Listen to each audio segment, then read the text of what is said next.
Even though the weather service had said good visibility, high ceiling, the small chartered plane now found itself engulfed in storm clouds. The pilot shifted nervously in the seat, trying to get a fix on a landmark below him.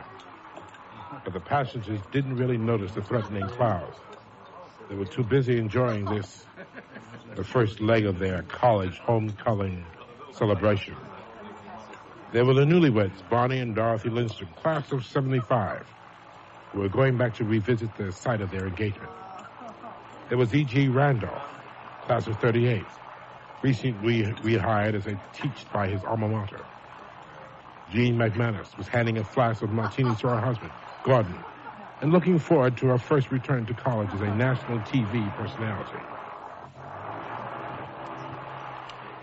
When the engine first sputtered, the altimeter read 5,000 feet.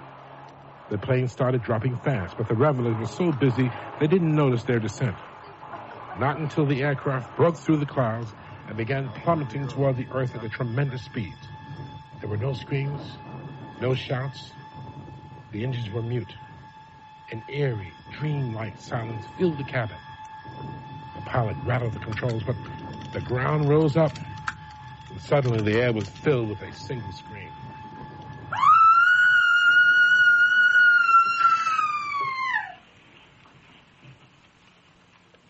The plane sits on the desert sands completely still. A single lizard scampers across the ring, pauses, and disappears. Philosophers have often asked, if a tree falls in the forest and no one is there to hear it, does it make a noise? Well, we might ask this question tonight. If a plane crashes in the desert and there's no one there to see it, did the crash really happen? My name is Yaphet Kotto, and in the next half hour, our 6 travelers will learn the answer to this question.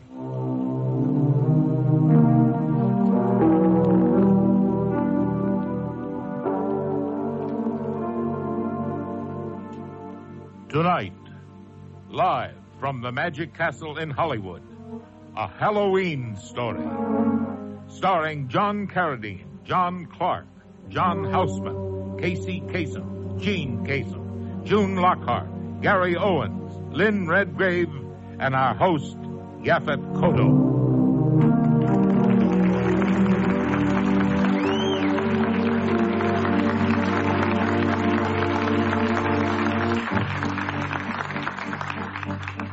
Tonight's Halloween special is brought to you by Jensen Sound Systems and will benefit the United Nations Children's Fund.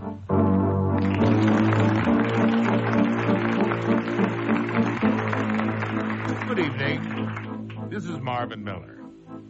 Our distinguished all-star cast is assembled on the Palace of Mystery stage here at Hollywood's famous Magic Castle. And in a moment, they'll return with part 1 of A Halloween Story.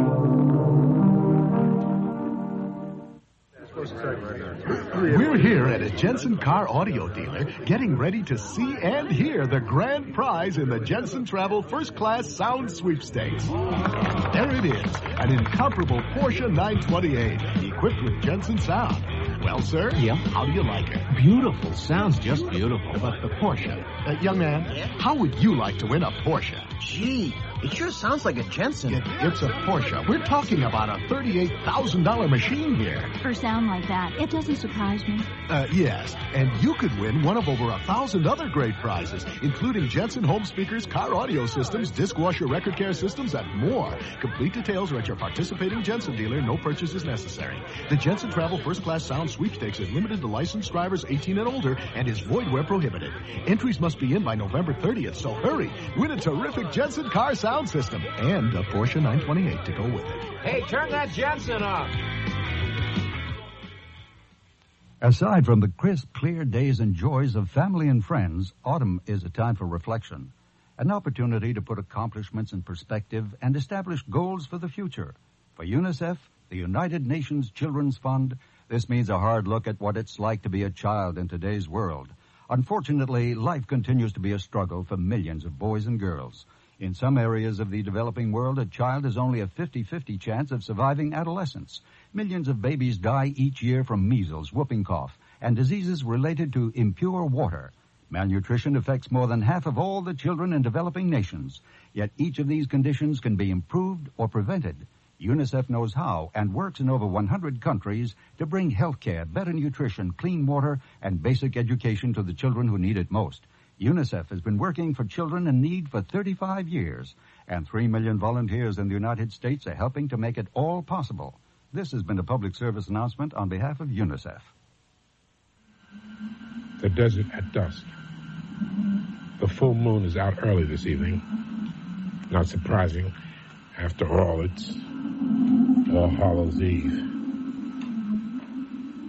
There would be no sound at all if it weren't for the shuffling footsteps of 6 battered travelers, still in shock from their harrowing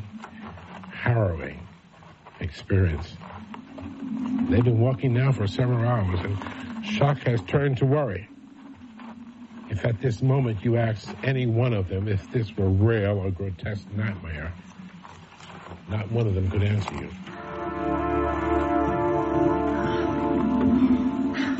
Next time I'm in a plane crash, remind me not to wear spiked heels. So next time we go to your reunion, my darling wife, remind me not to fly. Oh. How will we get there? Well, I'll walk.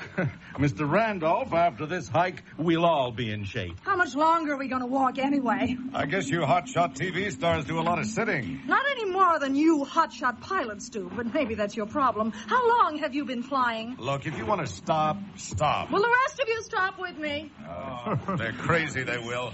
I'm not going to freeze to death because some TV prima donna gets sore feet. Now, listen, my wife wouldn't have sore feet if you could fly that plane. Hey, come on, you guys. Look on the bright side of things. The bright side, Mrs. Lindstrom? What bright side is that? Well, my wife has a point, Mr. Randolph. We all lived through the crash, you know. I mean, isn't that right, sweetheart? Yeah. That's right, hon. But I don't know how we did, though. Rescue us. The sun went down, if everybody noticed, 5 minutes ago. Well, that means it's going to get real cold real fast, which is why we have to keep moving to stay warm. What do you say, Mrs. McManus? All right. But if I ever get out of this desert alive, I'm going to sue everybody involved in this fiasco. Wait a minute. Am I going crazy or... What is it, Barney? I'm not sure, but it sort of looks like a fire. No way. Sometimes the desert plays tricks on you. You may be right, Mr. Simpson. I see something, too. Over to the left there. Yeah. Come on, quick. Let's go check it out.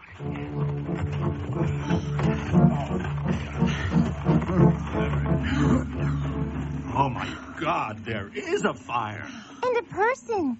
No, 2 people. That's impossible. We're in the middle of nowhere. Over here. Come over. Warm yourself. Well, let me shake your hand, mister. It's the only part of me that's not numb. You'll never know what a godsend you are to us. My name is Jean McManus. I'm Bartholomew Kingsley, and this is my wife, Sibylla. Oh, thank you, everybody here. Come on now, huddle around our fire. We've some coffee. Wonderful. I'd love a cup. I'm freezing. Now, what in the world are you all doing out here? I guess we could ask the same question of you. Certainly. Sibylla and I are from the University of New Mexico. We are naturalists. This is one of the 2 places on Earth to observe a certain species of desert wildlife. It's known as Please don't bore them, dear. The fact is we'll be out here for a while yet. Oh, well, we were hoping you could give us a lift back to civilization. Oh, I'm sorry. We don't have any transportation. And there aren't actually any roads anyway. That's why it's an ideal spot to observe nature. Well, then how did you get? Helicopter. They'll be back for us in 2 weeks. Mr. Randolph, you must be freezing to death over there. Come closer to the fire. No, I'm fine over here. Suit yourself. Hey, look, everybody. Looks like we're going to spend the night here, so why don't we listen to the radio or something, you know? No, there's no radio, no television. Then where in the heck are we? If you look up the word nowhere in the dictionary, there's a small picture of where we're sitting. That's funny, Jean. Maybe you could use that on your TV show. Oh, are you on television? Yes, I told you before. I'm Jean McManus. Oh, how nice for you. She's on that show, Wake Up America. Oh, yes, of course. Interviewing diet doctors and other marginal celebrities. It happens to be the number 2 rated show in its time slot. Look, forget it. If we can't watch television, let's do something else. You know, like we could... I know what.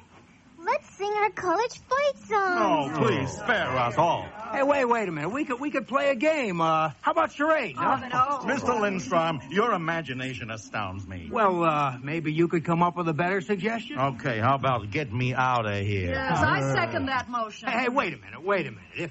If we had made it to our college homecoming, what would we be doing right now, huh? Drinking. Dancing. And listen to this. Since it's always on Halloween weekend, we'd be listening to scary stories at midnight. Oh. That's right. It is Halloween. I forgot. Well, look, why don't we do just that? How about if everybody has to tell a scary story or something, huh? That's a splendid idea. Well, anything to pass the time. How about this? Just to make it even more interesting, I suggest we specify that all the stories must be absolutely true. Oh, great. True stories are always the scariest. Okay, Barney, then why don't you go first? I gotta think of one. Why don't you go first, Gordon? Tell us a true horror story. Wouldn't your marriage qualify? Well, that's nothing compared to flying with you. Yes, I agree. I wonder if this qualifies. Now, this didn't actually happen to me, but many years ago when I was teaching, a close friend of mine lived through something that was quite fascinating. Hey, yeah, sure, that's okay, Mr. Randolph. Let's hear it. Yes, by all means. All right. Let's see if I remember correctly. Ah, yes. He told me it all began one night when his wife shouted at him from another room. She'd been ill for some time, you see, and he... Edgar! Edgar! Edgar! Edgar! Edgar! Oh, no, I mean right now. It's time to take my medicine, and Roger needs her dinner. Yes, dear. Oh, don't patronize me. I can't go to sleep without my medicine. I certainly can't go to sleep with that incessant hammering going on down there. Just be patient, dearest. I'll be up there momentarily. You know I've been sick. I cannot be expected to... Edgar. Oh. Hello, Priscilla. What are you doing? Look at that. You made a huge gaping hole in the wall. Why? And what are those? Stonemason's tools. Oh, really? Really? This is certainly an interesting time of night to take up that for the first time. Perhaps it is. Well, I'm going back to bed. I expect you to follow me. No, Priscilla. What do you mean, no? That rope. What are you doing with that rope, Edgar? I thought this over a lot the last 2 years. What are you doing? Have you lost your mind? Put that thing down. Don't make this any more difficult than it has to be, dearest. It's the only way. I simply can't stand it anymore. Stand what? Being a kept man? Living off my father's money? No, Priscilla, it's not that. It's the shrill voice from upstairs demanding I perform the services of a butler. The nagging, the imaginary illness. I have to be free of all that. Well, you can be. I'll do anything you want. You can have a divorce. Yes, certainly. Then you can marry that woman you've been seeing. So you know about her? Yes, but that's all right. Just go. Oh, Edgar. Priscilla. It'll be all over in a moment. Oh, no. Priscilla, please. You'll never be free of me as long as you live.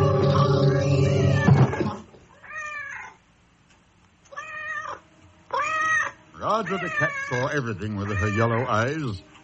It saw him put Priscilla's body inside the wall, plaster the wall, and cover over the plaster with the exact same wallpaper the rest of the house was papered with. Now, all my friend had to do was report to the police that Priscilla was missing.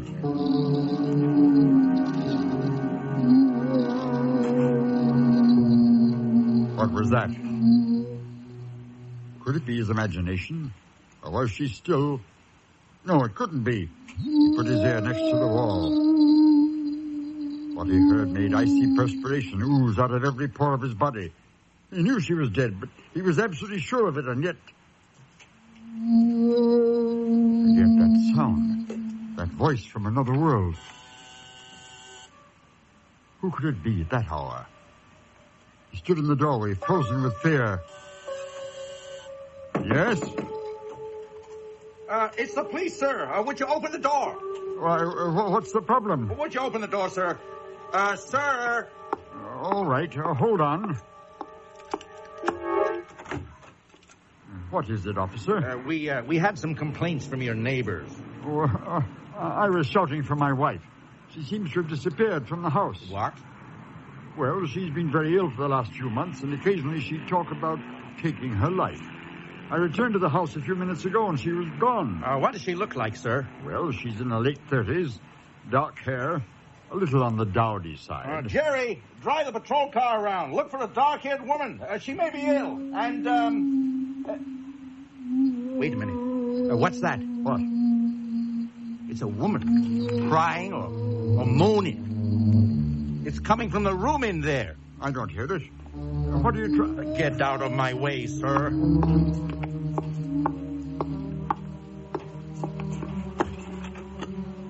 Well, I'll be darned. Well, would you look at that? Oh, my God. The cat is going berserk, scratching at the wall. Stop it, Roger. Stop it. It's all right, officer. I'm afraid she misses my wife. She's very fond of her. I'll walk around the neighborhood, sir. And in the meantime, if she shows up, you call us. Thank you, officer. Thank you. Was she alive inside that wall? She couldn't be.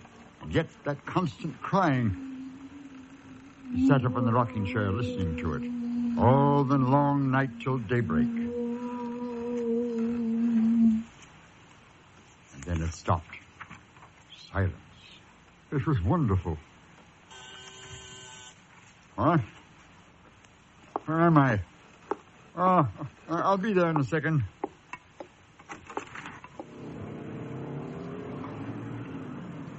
Sorry, sir. I'm very sorry to bother you. Who are those men with you? Well, they've got something to show you, sir. It isn't too pretty. You'd better brace yourself. Come on in, boys. Yes, certainly. Put it down there. What is it? A woman we fished out of the river not more than 24 hours ago. My wife? It's hard to tell, sir. You see, the body got caught in the propeller of the boat. We need someone who knew the deceased. Pull back the sheet, Jerry. Is it your wife? Priscilla. Yes. There's no need to go downtown, sir. I'll take care of everything, and I'm sorry. Let's go, boys. Good night.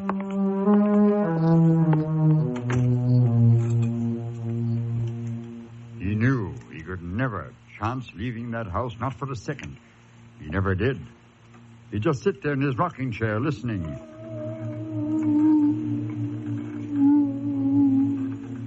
The only way he could be safe was to stay there in the house, and stay he did. The weeks turned to months, the months to years.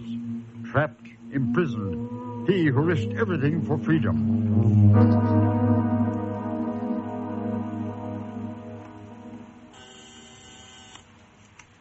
Yes, may I help you? Good day, sir. I'm Mr. Kirkland from the bank. Is there some problem? I'm afraid so. It seems you've overdrawn your account, sir. It appears the money your wife left you is all gone. Gone? In so short a time? Sir, your wife has been dead for 40 years now. 40? It seems like only yesterday. I know a way you could raise some $250,000. $250,000? How? By selling this house. What? The lot has become very valuable, you know. One of our clients wants to build a high-rise here. No, that's impossible. Be reasonable, sir. Get out. Leave me alone. Get out. I'm not starving. I don't need it. Very well. Good day.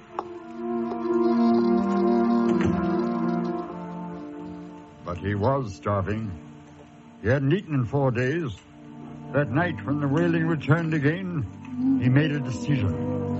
He would open up the wall and confront whatever it was that was making that sound.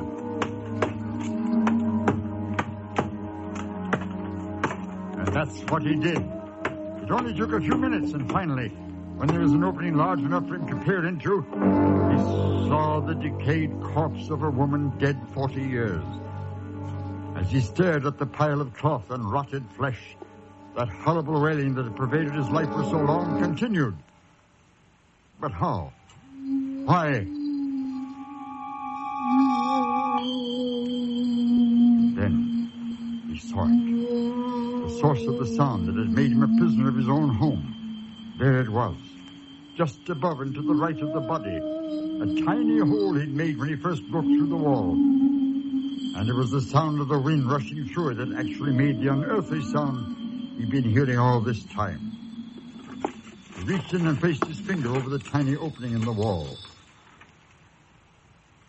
The sound suddenly, finally ceased. Only to begin again when he removed his finger.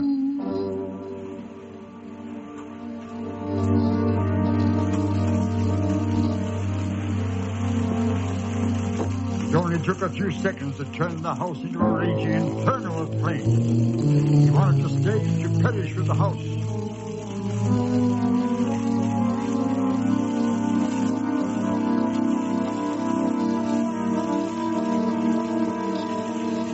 But even that freedom was denied him. They rescued him, brought him to a hospital, and later when he awoke and asked the question... No, sir. Nothing was found among the ashes. Everything was burned to a fine powder. If only he'd set the fire 40 years before. But no matter. What's done is done. And the fact that he wasted all those years is just something with which he must live. And something with which he'll die.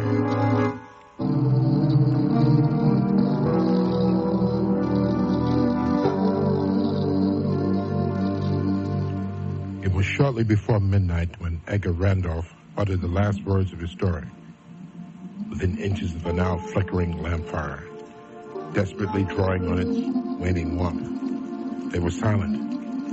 What is real this night? The wrecked airplane? The desert? The strange story they had just heard? But they couldn't see it. Nor could they see that the storyteller still sat apart from them, away from the fire.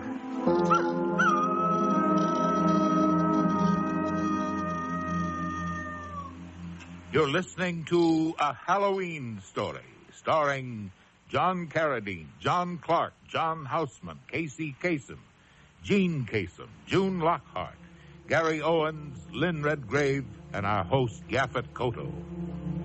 Part 2 will continue after these announcements. We're here at a Jensen car audio dealer getting ready to see and hear the grand prize in the Jensen Travel First Class Sound Sweepstakes. There it is, an incomparable Porsche 928 equipped with Jensen sound. Well, sir, yeah, how do you like it? Beautiful. Sounds just beautiful. But the Porsche. Young man, how would you like to win a Porsche? Gee, it sure sounds like a Jensen. It's a Porsche. We're talking about a $38,000 machine here. For sound like that, it doesn't surprise me.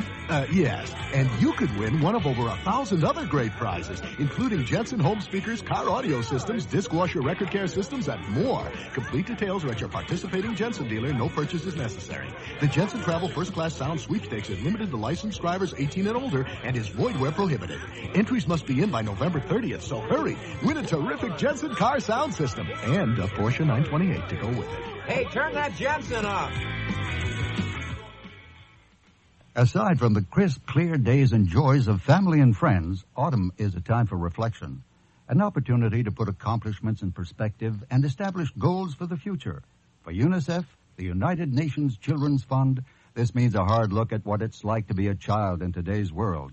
Unfortunately, life continues to be a struggle for millions of boys and girls. In some areas of the developing world, a child has only a 50-50 chance of surviving adolescence. Millions of babies die each year from measles, whooping cough, and diseases related to impure water. Malnutrition affects more than half of all the children in developing nations. Yet each of these conditions can be improved or prevented. UNICEF knows how and works in over 100 countries to bring health care, better nutrition, clean water, and basic education to the children who need it most. UNICEF has been working for children in need for 35 years, and 3 million volunteers in the United States are helping to make it all possible. This has been a public service announcement on behalf of UNICEF. And now we return to our special Halloween radio drama, live from the Magic Castle in Hollywood. Once again, our host, Yaphet Kotto. When the evening began, the campfire was roaring, blazing, and gave comfort and warmth against the cold night air. But now the flames were smaller and much less comforting. somewhere not here, a clock was striking the midnight hour on this All Hallows Eve. What was that? Just a coyote, Mr. McManus. They rarely come down here, especially in a crowd like this. If I were you, Gordon, I'd be more frightened of Mr. Randolph. Sibylla. Don't worry. I've never heard such a load of bull in all my life. What? Well, it's a little far-fetched. Scary, but far-fetched. There's no way somebody's going to stay cooped up that long. And there's no way a guy's going to get away with it with 2 murders like that, free and clear. You're wrong, sir. Because he did get away with 2 murders. I should know. I was that man. What? That's why you won't come near the fire. That's right. I hate fire more than I dislike cold. So you see, Sibylla's right. You should be frightened of me. Having twice violated the taboo against homicide, what would stop me from acting again? Yes, indeed. Well, I'll take your word for it. Well, who else has a story? I've got a story. It really happened. And what's more, I'll even admit out front that it really happened to me. You see, I had this problem in the service during the war. I kept talking back to officers and people like that. And eventually, I got thrown in the brig. And then one day, I found myself talking to another officer. Simpson? Yes, sir. I've got some good news for you. You've done so well here, cleaning the latrines and peeling potatoes, that we're giving you a little vacation. You're not letting me go, are you? Well, much better than freedom. We're sending you to an island paradise, a little place called San Ramon. Not that lighthouse. Well, they closed that down years ago. Well, we're reopening it. And you and Mallory and Cooper will be our first guests. You'll have 2 months to work on your inability to be civil to your superiors. But, sir, You're always complaining about the noise around here. Now you'll get some real peace and quiet. Listen, sir, I know my rights. You can't give me punishment duty unless... So long, Simpson. Send me a postcard. I'll never forget seeing it for the first time. Sure, I'd heard all the stories, the rumors, and the legends about the San Ramon Lighthouse. But the reality of actually being there... Hey, y'all, come on out here on the catwalk. What is it, Cooper? Aren't those big things Portuguese man-o'-war? And over there, those huge bat-like fish are devilfish. And over here, you can see... Sharks. That's right, Simpson, the big guys, the 15-footers. Yeah. We're stuck out here for 2 months, stuck in this stinking lighthouse? They have a lot of nerve calling this an island. What do you mean? It's only a couple of 100 square feet to begin with. And when the tide comes up, the island disappears completely. We're trapped? We're trapped here for months? 2 months, huh? 2 months, 2 years, 200 years. There was no way to tell time on the island. As if the desolation and the sharks weren't enough, there was a sickening, hot, rotten-smelling wind that came at us day and night from the jungle swamplands. We had 3 goals: to service the light, to stay alive, and to keep from going insane. Every morning when the tide was down, I'd step outside for a breath of stale air. And then I'd slam the watertight bronze door in the base of the lighthouse and start going up and around, up past the tanks of oil and the coils of rope, the cases of wicks and the racks of lanterns, up past the food supplies, the cartons of cigarettes, up past the bunk room where my 2 partners were still sleeping, and into the living and cooking room to make breakfast for the 3 of us. And above us, always, the light itself, the one redeeming feature of the island. It was a beauty, balanced like a ballerina on a glittering steel axle of her rotary mechanism, sweeping the harbor in 360-degree turns. We all got along pretty well, considering we were sent here as discipline cases. Still, Mallory was the biggest of all of us, and he didn't mind using that girth to get his way. He had arms the size of my legs and a disposition that was black as the San Ramon nights. When I get off this stinking hellhole, I'm going to find that guy that set me up. Just because a guy gets into a fight or 2 defending his honor is no reason to be sent out here. Well, the word is you did more than fight. The word is... Yeah, I killed a man, sure. Sure, maybe I did. Anyway, why don't you just button up about my private life? We get along just fine. I'm just trying to pass the time. Well, do it quietly. We've already got one chatterbox on the island, and that is enough. Mallory was a nasty, egocentric bully, but he was dead right about our other mate, Skip Cooper. He was wound as tight as a $2 pocket watch. In fact, the reason he was here was his tendency to snap in critical combat situations. Of course they had to put me out here, you know? They knew that I had a sordid operation. And they had sordid operations that was even worse. That's right. In fact, every time I've been disciplined, it's been because of pure, unadulterated envy. Envy? What are they envious of that you've ever done? I have plans, Simpson. Plans for reorganizing the entire hierarchy. Oh, come on now. Do you ever present this to anybody? Just to an officer one time. He had been locked up. But next time, I'm going to the president himself. Here's what I'm going to tell him. Mr. President... His plan was a ridiculous paranoid fantasy aimed at wiping out enemy naval strength using automated submarines. After a while, I learned to walk away, but he just kept talking anyway. Those were the two men I was stuck with, stuck for 2 solid months. And somehow I managed to get through the first 7 weeks, but the first day of the 8th, I spotted something peculiar. At first, it was just a tiny speck of white on the horizon. I stared through the telescope, waiting for it to come closer. Mallory! Cooper, come up here. Yeah, what is it? What? Take a look through this telescope. Where? Right over here. Well, I'll be damned. What is it? It's an old 3-masted sailing vessel, like they used in the 1800s. Well, no wonder I couldn't recognize it. It's probably somebody's yacht, don't you suppose? Well, whoever it is, he's the worst sailor I've ever seen. Look at that. He's coming right toward the reef. How far away is it? Oh, it's about a half-mile off. I can't believe he doesn't see the lighthouse. Look, he's turning around. Let me see the telescope. Now, wait a minute. Something's wrong out there. That boat is freely coming about, but there's nobody at the rudder. There's nobody on the ship. You mean it's derelict? That's exactly what I mean. But that's $500,000 worth of boat. Why would they abandon something like that? Give me that telescope again. None of us could figure it out. Now, wait a minute.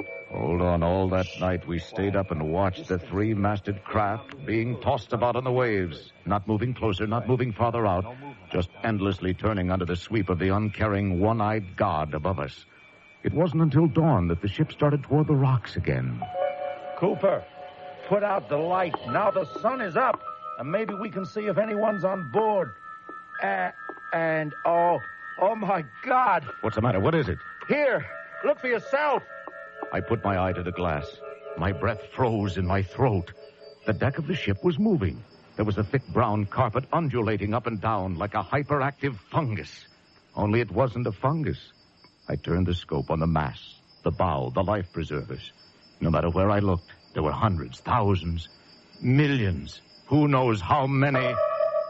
Rats. Rats! Now we know why she's a derelict. Nothing on board but rats. They swim. They eat anything. I've seen them as big as jackrabbits. No, turn back. Go on back. Please, go back. Such luck, my talkative friend. The ship is coming right toward us. Right for that boulder. Turn! She's cracking up. She's cracked up, and that's not all. The rats, they're swimming to shore. Oh, the door down below is open. Well, get it quick. Come on, Here we go. Here we are. We leaped down the stairs faster than I thought possible, taking steps 3 and 4 at a time. By the time we got to the ground floor, we could see and hear them. Quick, close it tight. It's stuck. Help me. Push harder. We made it. No, one got in. Quick, get him. Get him. Get that knife over there. Mallory was right. If anything, he'd underestimated the size of the rats. This one was as big as a tomcat. It had jagged yellow teeth and wild red eyes. It was out of its mind with hunger. It leaped up at Mallory, who hit it with a mop handle and stunned it. I moved in for the kill. Well, we got it. Now, quick, let's get upstairs. Let's check the windows. Maybe they can climb. We clambered up the stairs, and with each flight, that sickening feeling in the pit of my stomach got deeper and deeper and deeper. For at every single window, there was a thick curtain of brown fur. Look! They were so tightly bunched, they blocked the light out. We got back up to the tower. And yes, the entire 360-degree panorama was now completely covered by rats.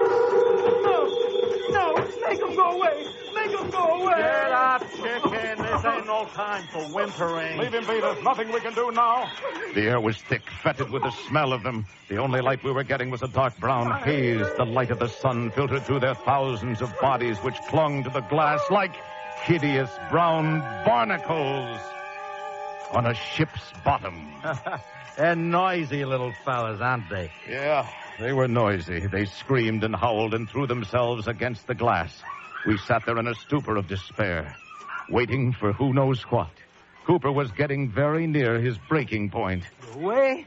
Go away. They won't go away. Why not? Not until they've been fed. Oh, no. Oh, no. And so we waited, contemplating the horror hour after hour.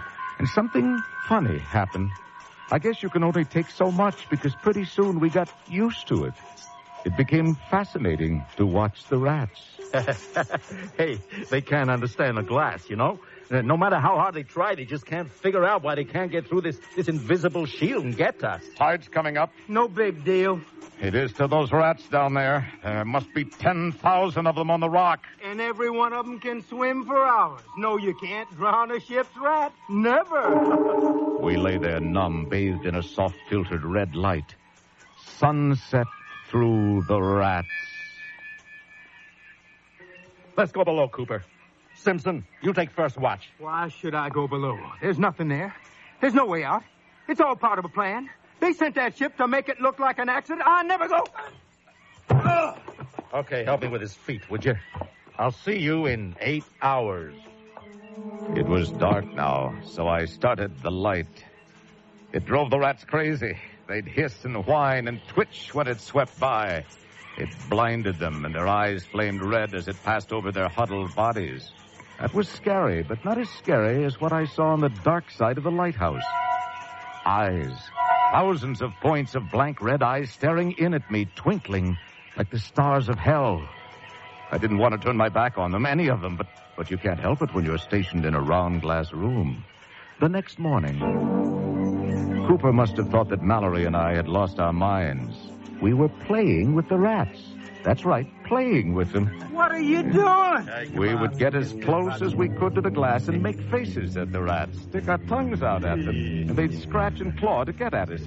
It would drive them crazy. Now, don't do that. Don't do that. Then Mallory took our little game a step farther. Hey, watch this. Look, listen, I'll just take this piece of bread and I'll put it on the glass, right? All right. Now, there we go. Look at them. They're bunching up. Okay. Yeah. Hey, have some more. Give them a whole slice. Yeah, have a whole slice. They formed a huge knot of rats, and when the knot got big enough, it would fall off the window 110 feet into the sea below us. Look at that, those sharks. Now they're getting them. I never thought I'd say this, but the sharks are helping us up here. We both turned around to see what Cooper was doing. He was standing against the window, spread-eagling his body against the glass. Cooper! Suddenly he leaped back. Look! The rats had bunched up to get at him, forming a grotesque silhouette. Ladies and gentlemen, my portrait in rats! Rats! Rats! This kind of thing went on all day long, until finally I just couldn't take it anymore. I was half dead with the mental exhaustion of trying to stay alive. I dragged myself down to my bunk, about to drop off, when I heard a new noise. I went downstairs, and I saw it. One of the window panes was sagging in. Oh, my God! The rats must have eaten through the wood on the outside of the glass! Mallory! Cooper! What? Look at the window! They'll be in here any second! Quick! The trap door shut! Here we are! Okay, I've got it! We have one more problem here, and it's the trapdoor! It's wood, too! They're noise. Hey, you can already hear them working on it. It wasn't. Mallory, Simpson, they're pushing up on the door with their weight. Well, now then, all of us, come on, stand on the thing. Stand on the trap. Weigh it down. Push it down. But it wasn't enough. Push it. The rats slowly lifted the trapdoor in our bodies just far enough for two of them to leap into the supply room. Push it down. Get the catch. Get the boat. Shoot it. I grabbed a marlin spike and nailed one in midair. But Mallory wasn't so lucky. The one remaining rat took a gigantic chunk out of Mallory's arm. Blood was pouring out everywhere. I speared the rat with the marlin spike, too, just in time to hear the sound of the storeroom window also give way. We're all out of time. We're going to have to make a run for it. Oh, my arm. Get going! We raced on, shoved the next trapdoor, also made of wood. We could hear the rats below. They'd already defeated the last trapdoor, and we knew they'd be through this one in no time. I gotta lay down. No time for that. Come on with me. Here we go. Up! In my arm! The blood! We could see the rats coming through the second trapdoor even as we threw the third one, the one to the tower. This one made of steel. Oh, safe. Safe to die. Mallory plopped himself down against the wall and stared at his ravaged arm. Cooper? Well, he was huddled over in another part of the room, talking softly to himself. And down below us, the rats. We could hear them fighting over our food supplies. The ones on the window didn't move at all. They were waiting for another meal. And I had a feeling they might not have long to wait. Mallory was unconscious. Now it was just me and Cooper. I rolled over and fought to clear my head when I saw Cooper standing near the window. What was he doing? He had a wrench in his hand, and he was tapping at the glass. Not quite hard enough to break it, but almost. Would you like to come in, huh? No, Cooper! There's no point in us going on. Maybe we better just let him in or something. No! He was out for good this time, and I was all alone now. It was just me and the rats. That night, I tended the light as always, but the flame was consuming what was left of our oxygen. At midnight, the light went out for good. There was nothing to do now. Occasionally, I'd strike a match, and I'd see millions of tiny red eyes all around, watching, waiting. Down below, it was quiet also. I guess they'd eaten all our food, because a deathly pall hovered over the entire lighthouse. Quiet. So very quiet. Then I heard it. It was a cornet, or a trumpet. I crawled over to the glass and looked out. There in the channel was a small freighter, a banana boat that had wandered off course. It was easy to get sucked into the reefs without the light we provided, but this boat was drifting toward us ever so slowly. Unaware, there was trouble ahead. I watched in horrified fascination as she ran aground on a reef not 200 feet from the lighthouse. It was so gentle. The trumpet player didn't even miss a note. That's all. The sun came up the next morning, and there wasn't a rat left on the entire island. Not a one. Yes, every single rat had gone back to sea on a brand new ship. The only contact today with the water that I have is an occasional Sunday afternoon sail in a small boat.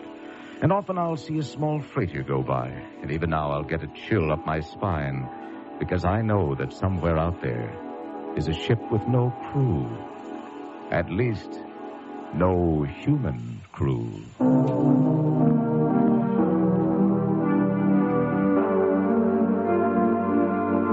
In a moment, the conclusion of A Halloween Story, coming to you live from the Magic Castle in Hollywood. We're here at a Jensen car audio dealer getting ready to see and hear the grand prize in the Jensen Travel First Class Sound Sweepstakes. There it is, an incomparable Porsche 928 equipped with Jensen sound. Well, sir? Yeah? How do you like her? Beautiful. Sounds just beautiful. But the Porsche. Young man, how would you like to win a Porsche? Gee, it sure sounds like a Jensen. It's a Porsche. We're talking about a $38,000 machine here. For sound like that, it doesn't surprise me. Yes, and you could win one of over 1,000 other great prizes, including Jensen home speakers, car audio systems, disc washer record care systems, and more. Complete details are at your participating Jensen dealer. No purchase is necessary. The Jensen Travel First Class Sound Sweepstakes is limited to licensed drivers 18 and older and is void where prohibited. Entries must be in by November 30th, so hurry. Win a terrific Jensen car sound system and a Porsche 928 to go with it. Hey, turn that Jensen off. Aside from the crisp, clear days and joys of family and friends, autumn is a time for reflection, an opportunity to put accomplishments in perspective and establish goals for the future. For UNICEF, the United Nations Children's Fund, this means a hard look at what it's like to be a child in today's world. Unfortunately, life continues to be a struggle for millions of boys and girls. In some areas of the developing world, a child has only a 50-50 chance of surviving adolescence. Millions of babies die each year from measles, whooping cough, and diseases related to impure water. Malnutrition affects more than half of all the children in developing nations.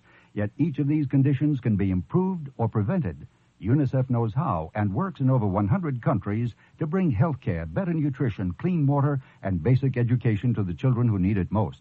UNICEF has been working for children in need for 35 years, and 3 million volunteers in the United States are helping to make it all possible. This has been a public service announcement on behalf of UNICEF. And now the conclusion of the Halloween story.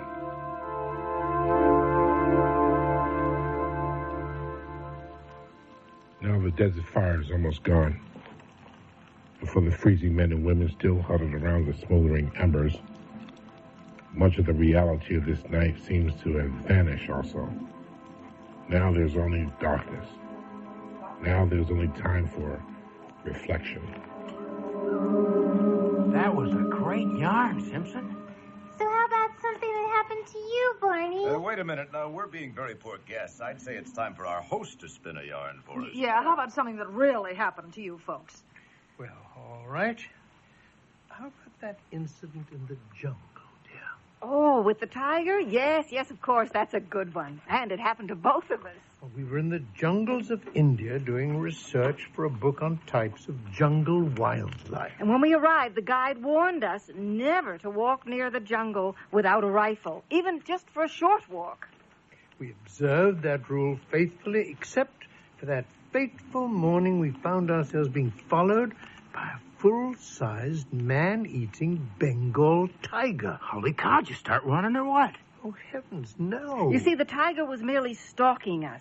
If we had started to run, so would he, hastening our certain demise. So there we were, walking as fast as we could, with the tiger walking just a little bit faster.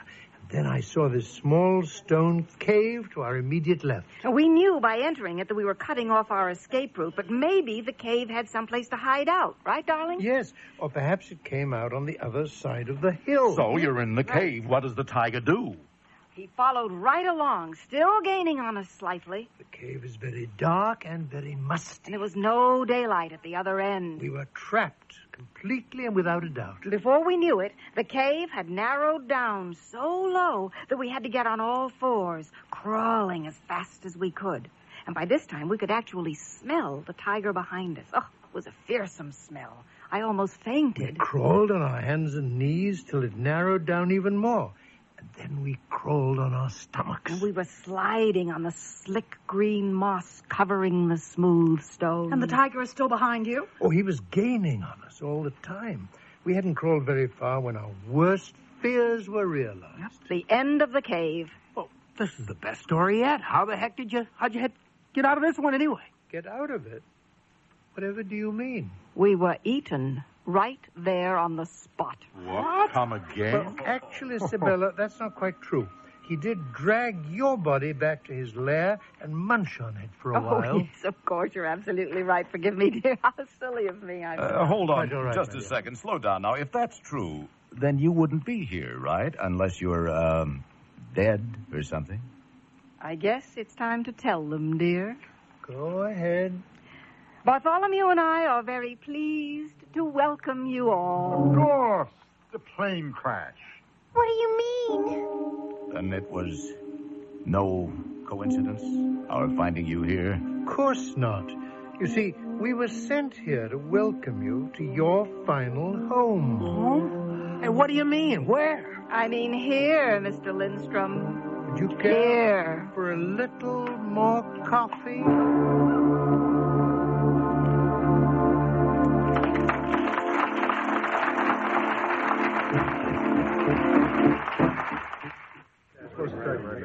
three. We're here at a Jensen car audio dealer getting ready to see and hear the grand prize in the Jensen Travel First Class Sound Sweepstakes. There it is, an incomparable Porsche 928 equipped with Jensen sound. Well, sir? Yeah? How do you like her? Beautiful. Sounds just beautiful. But the Porsche. Young man, how would you like to win a Porsche? Gee, it sure sounds like a Jensen. It's a Porsche. We're talking about a $38,000 machine here. For a sound like that, it doesn't surprise me. Yes, and you could win one of over 1,000 other great prizes, including Jensen home speakers, car audio systems, disc washer record care systems, and more. Complete details are at your participating Jensen dealer. No purchase is necessary. The Jensen Travel First Class Sound Sweepstakes is limited to licensed drivers 18 and older and is void where prohibited. Entries must be in by November 30th, so hurry. Win a terrific Jensen car sound system and a Porsche 928 to go with it. Hey, turn that Jensen off. Aside from the crisp, clear days and joys of family and friends, autumn is a time for reflection, an opportunity to put accomplishments in perspective and establish goals for the future. For UNICEF, the United Nations Children's Fund, this means a hard look at what it's like to be a child in today's world. Unfortunately, life continues to be a struggle for millions of boys and girls. In some areas of the developing world, a child has only a 50-50 chance of surviving adolescence. Millions of babies die each year from measles, whooping cough, and diseases related to impure water. Malnutrition affects more than half of all the children in developing nations.